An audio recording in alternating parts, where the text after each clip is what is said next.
Olá, o Arquivo Record de hoje conta a história do mais italiano dos times brasileiros, o Palmeiras. Fundado há 94 anos, o clube tem uma trajetória que se confunde com a da cidade de São Paulo. Quando surge ao viver de imponente. O futebol pode ter vindo ao Brasil pelas mãos de ingleses, mas os imigrantes italianos contribuíram muito para o crescimento do esporte no país. Um deles, Caetano Tosi, trouxe um sonho do velho continente: ajudar na formação de um clube. E ele acabou inspirando Luiz Servo, Ezequiel Simono, Luiz Emanuel Marzo e Vicente Ragonetti para a fundação do Palestra Itália, no dia 26 de agosto de 1914, uma quarta-feira. Assim como um imigrante italiano, o Palestra era humilde, pobre. Mas aos poucos, graças ao fanatismo de um povo pelo calcio, o nosso futebol, o time destinado para os oriundos italianos ganhou força, virou um vencedor. Logo no 6º ano de vida, conquistou o primeiro título, o Paulistão de 1920. A maior goleada do Palmeiras aconteceu no dia 8 de agosto de 1920. A partida realizada no Palestra Itália contra o Internacional era válida pelo Campeonato Paulista. O placar foi de 11-0. 22 anos depois, quando a Segunda Guerra Mundial fervia, o tradicional clube viveu um dos momentos mais difíceis da história. Chegou a ser ameaçado de perder o estádio e acabou sendo obrigado a mudar de nome, já que o Brasil era contra as forças do eixo, composto pelo Japão, a Alemanha e a Itália. Surgia a Sociedade Esportiva Palmeiras. E com o novo nome, o Palestra Itália ganhou logo mais um título, o de campeão do Paulistão de 42. Para isso, o time alviverde, que entrou levando a bandeira brasileira, passou pelo São Paulo na final. A primeira partida da história do Palmeiras foi uma prova de superação. Em 1915, o recém-inaugurado Palestra Itália estava prestes a falir. O dinheiro que o clube recebia da colônia italiana em São Paulo passou a ser enviado à Cruz Vermelha na Itália. O país passava pela Primeira Guerra Mundial. Foi quando surgiu a ideia de uma partida de futebol. O jogo seria uma forma de mostrar aos italianos que viviam no Brasil que investir no clube valia a pena. Mas para isso, era preciso uma vitória. E o Palmeiras conseguiu. Venceu a equipe do Savoia em Votorantim, no interior paulista, por 2-0 e ganhou seu primeiro troféu. Falar de todas as conquistas do clube nos mais de 90 anos de história é impossível. Mas algumas foram muito marcantes, como a Copa Rio de 51, um mundial realizado no Rio de Janeiro. A competição contou com fabulosos times como o Juventus da Itália, o Sporting de Portugal, o Olympique da França e o Nacional do Uruguai. Na final, o Palmeiras empatou com o time italiano em 2-2 e ficou com a taça. Na mesma década, o Palmeiras começou a travar um duelo especial com o Santos de Pelé. Por muitas vezes, o alviverde foi uma enorme pedra no sapato para o time do rei do futebol. Em 59, por exemplo, a equipe que tinha Valdir, Joaquim de Moraes, Djalma Santos, Julinho, Romeiro, Chinesinho e companhia derrotou o Peixe por 2-1 na final do Paulistão. Uma conquista histórica da forte equipe comandada por Oswaldo Brandão.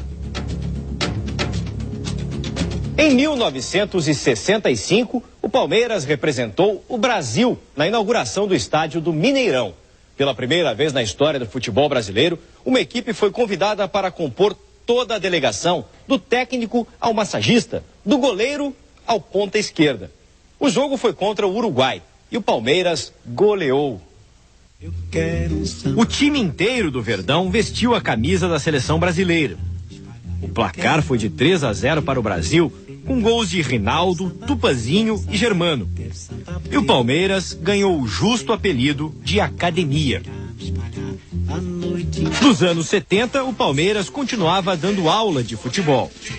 Bicampeonato brasileiro em 72 e 73, provou a força do time, que tinha Leão, Ademir da Guia e Luiz Pereira. Mas faltava uma vitória especial sobre o arquirrival Corinthians, que aconteceu em 74, na final do Paulistão.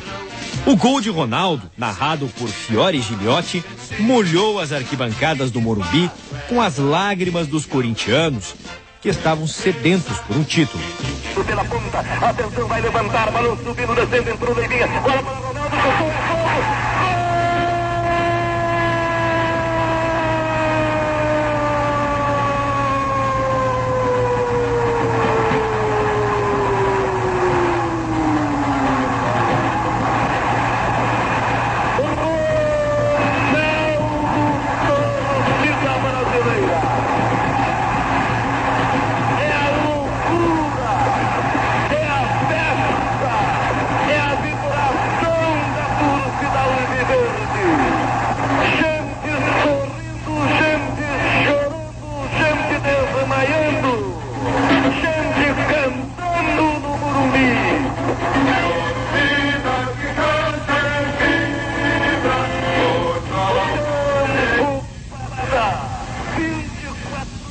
Até a década de 70, a Sociedade Esportiva Palmeiras dominava o futebol de São Paulo. O Santos de Pelé dividia com o Palmeiras a hegemonia do futebol paulista.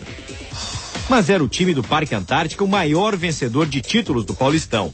Só que a partir de 1976, o Verdão entrou na seca de conquistas. Época sofrida, que durou até 12 de junho de 93. Palmeiras e Corinthians fizeram a final do Paulistão naquele ano. Mais uma chance para a tão sonhada quebra do tabu. Veio o primeiro jogo e o Corinthians venceu por 2-0. Viola marcou e ainda imitou um porco na comemoração. Os palmeirenses ficaram mordidos. Será que a escrita iria continuar? Uma semana depois, Vanderlei Luxemburgo preparou uma revanche. No primeiro tempo, Zinho abriu o placar para o Palmeiras. O jogo era nervoso, truncado. No segundo tempo, Evair ampliou a vantagem e Edilson fez o terceiro. Ao todo, 4 expulsões. Tonhão pelo Palmeiras e Henrique, Ronaldo e Ezequiel pelo Corinthians. O jogo foi para a prorrogação. O Corinthians teria que vencer no tempo extra para ficar com o título. Mas Evair pôs fim às chances corintianas com este pênalti. 4-0 no total. Aí era só esperar o tempo passar. Depois de 17 anos, o Verdão derrubava o maior tabu da história do clube. Os rivais históricos, Palmeiras e Corinthians, já se uniram para ajudar financeiramente o São Paulo. Em 1938, quando o Palmeiras ainda era chamado de Palestra Itália, os dois times fizeram um jogo com o objetivo de arrecadar fundos para o time do Morumbi, que afundava em dívidas. Ao longo dos mais de 90 anos de história, o Palmeiras alternou períodos de fracassos e de glórias. A década de 90 foi de grandes conquistas. O time alviverde levou mais 2 títulos paulistas, 94 e 96, mais 2 brasileiros, 93 e 94, uma Copa do Brasil, 98, e o principal, uma Libertadores da América, em 99, com direito a eliminar quem da competição? O Corinthians. O alvinegro sofreu com o alviverde também no ano seguinte, quando voltou a perder para a equipe palmeirense na mesma competição. O pênalti que Marcos defendeu na cobrança de Marcelinho Carioca até hoje é lembrada por todo o palestrino.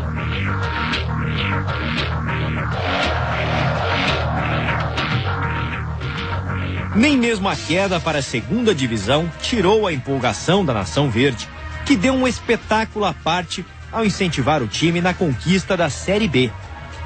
Verde é a cor da esperança, algo que o torcedor do Palmeiras nunca perde.